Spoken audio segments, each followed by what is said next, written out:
నేను ఎప్పుడైతే మంగళగిరి అభ్యర్థిగా వచ్చానో ప్రజలందరూ పదే పదే నన్ను ఒక విషయం కోరారు.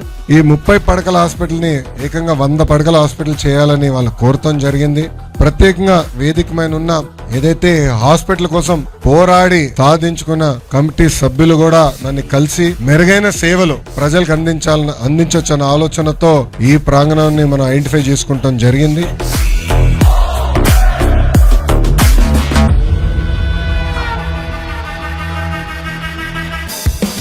వేదికమైన ఉన్న మా అందరి కళ ఒకటే, ప్రైవేట్ ఆసుపత్రికి ధీటుగా ఈ 100 పడకల ప్రభుత్వ ఆసుపత్రి ఉంటుంది. ఒక జోనింగ్ కానివ్వండి, స్టాఫింగ్ కానివ్వండి, మెరుగైన సదుపాయాలు కానివ్వండి అందించే లక్ష్యంతో మేమందరం ఉన్నాం.